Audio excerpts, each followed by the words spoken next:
Brendan Clarke-Smith, Conservative Member of Parliament for Bassett Law, one of the 2019 Red Wall intake. Brendan, good evening. Good evening, Nigel. Thanks for having me on. No, not at all, and welcome. So, we've got Guito Harry, a Remainer, pro-China, pro-open borders, now acting as the Prime Minister's press spokesman.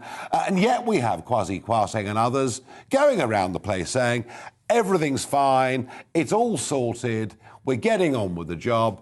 Let me ask you straight, is Boris Johnson back on track?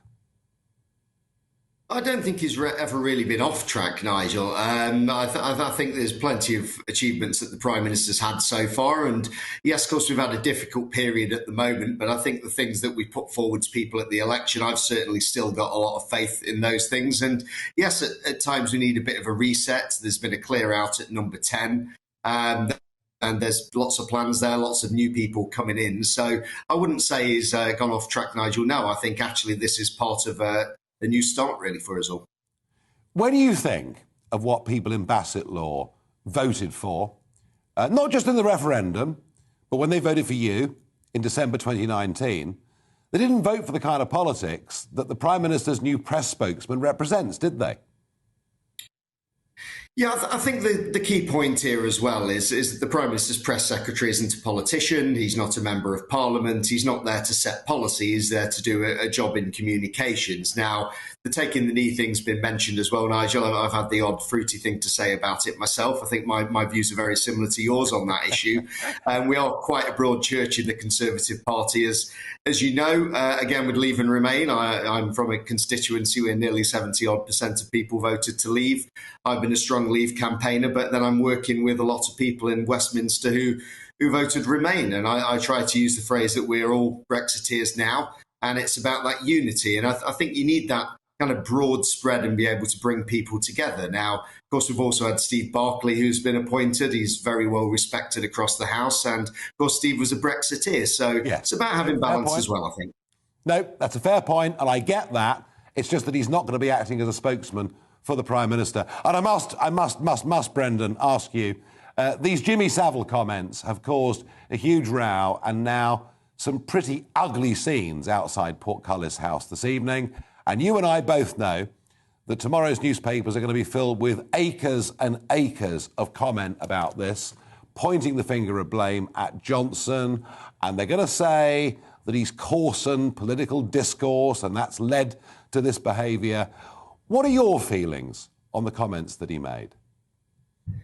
Well, the thing is, it's completely out of order what's happened to Keir Starmer in the car there, and you should never have to tolerate that. And as you said, Nigel, you've had this abuse for many years yourself, as many of us have. And I was even accosted at the train station on the way here today, being told that I'm going to be taken to Nuremberg because of COVID and so on. And of course, I was a Plan B rebel as well, so I've been pushing back a fair bit on a number of those things. But with the Jimmy Savile comment, really, I think it was just summed up very well a moment ago.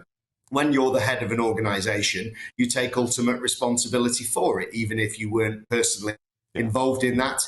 Keir Starmer, in fairness to him, has apologised for the failings of the CPS while he was in charge with this and numerous other things there. So that was the point that the Prime Minister was trying to make. I think you could have an argument whether the statement was the right place to do it, whether it's more of a PMQs thing, more of a Punch and Judy thing. And I know some people don't like it, but I certainly don't condone the behaviour of people doing that for which there's no excuse at all. No, I wasn't in any way condoning that behaviour, certainly not. Yeah. I was just saying that the Prime Minister is going to get some pretty serious abuse over this. And finally, Brendan, will Boris Johnson still be Prime Minister in a few months' time? I'm sure he will. I'm sure he will. I think it's been overstated. What do they say about people's demise being overstated, the old saying. But there's all this about letters going in, and nobody really has a clue what the actual number is, Nigel. I think there's a bit of sort of freestyling with those numbers. I've actually found people have maybe calmed down a little bit with it now, looked at it a little bit more of a rounded perspective, I think. And what we actually want to see is people getting on with things. We want to see the cost of living living lowered. We want to see the energy bills sorted out. Yeah. We want to get on with making Brexit a success, and there's still some loose ends to tie up there, I would say, as well.